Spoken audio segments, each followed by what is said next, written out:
সবার ঘরে যেই উপকরণগুলো থাকে সেই উপকরণ দিয়েই কীভাবে রেস্টুরেন্টের মতো ঘরে এই চাউমিনটা তৈরি করবেন সেটাই আপনাদের মাঝে শেয়ার করব। সিক্রেট একটা সস ঘরেই তৈরি করে দেখাবো। আসসালামু আলাইকুম সুপ্রিয় দর্শক, কেমন আছেন সবাই? আশা করি সবাই অনেক ভালো আছেন এবং সুস্থ আছেন। আজকে আমি তৈরি করে দেখাবো রেস্টুরেন্টের মতো স্বাদ কীভাবেই ঘরেই তৈরি করে নেবেন, তাও আবার ঘরে থাকা অল্প উপকরণ দিয়ে। চলুন দেখে নিই আমি এই ভীষণই মজাদার চাউমিনটা কিভাবে তৈরি করলাম। তো চাউমিনটা তৈরি করার জন্য প্রথমে আমার যে উপকরণগুলো লাগবে সেটাই আমি নিয়ে নিচ্ছি।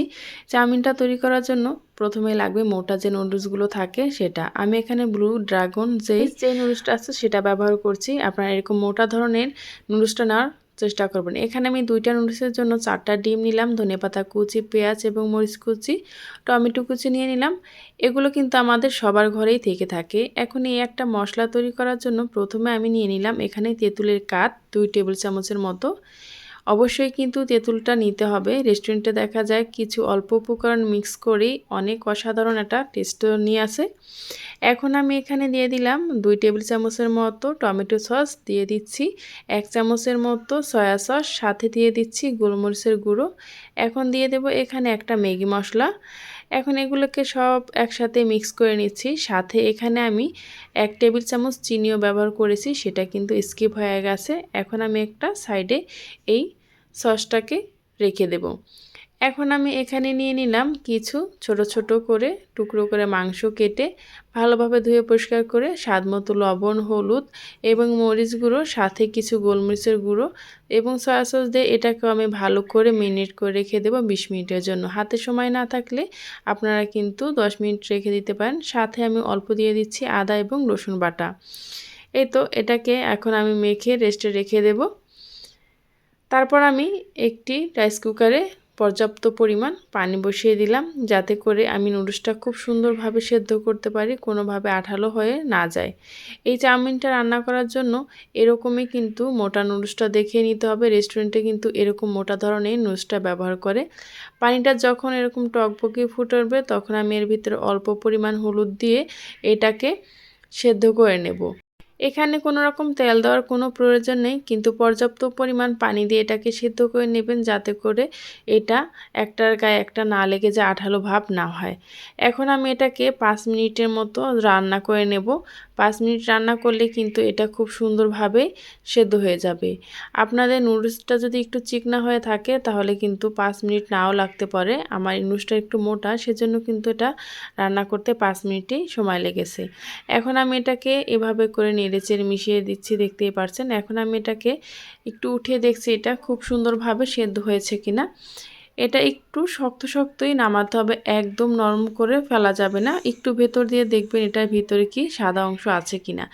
এখন আমি এটাকে নামিয়ে খুব সুন্দরভাবে চালনিতে সেঁকে নিয়েছি, তারপর ঠান্ডা পানি দিয়ে ধুয়ে পরিষ্কার করে নিয়েছি। এখন আমি এখানে রান্নার যে সয়াবিন তেলটা থাকে সেটা দিয়ে মেখে নিচ্ছি।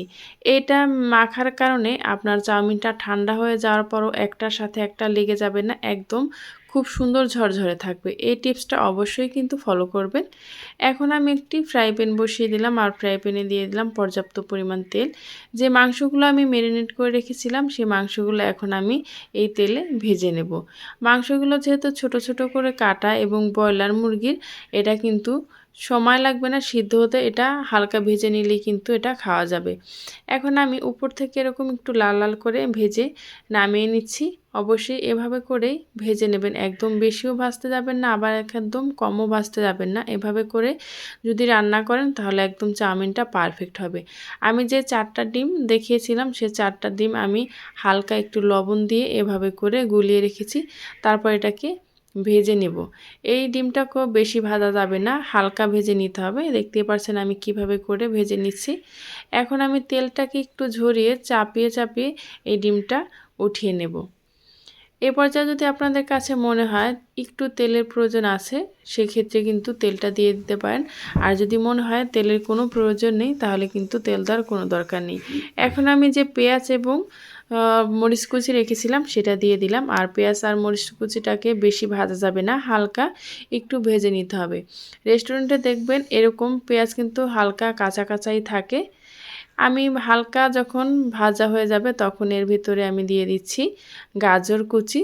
আপনাদের পছন্দ মতো যে কোনো সবজি ব্যবহার করতে পারেন। এখন যেহেতু শীতের সিজন অনেক রকমেরই কিন্তু সবজি পাওয়া যাবে।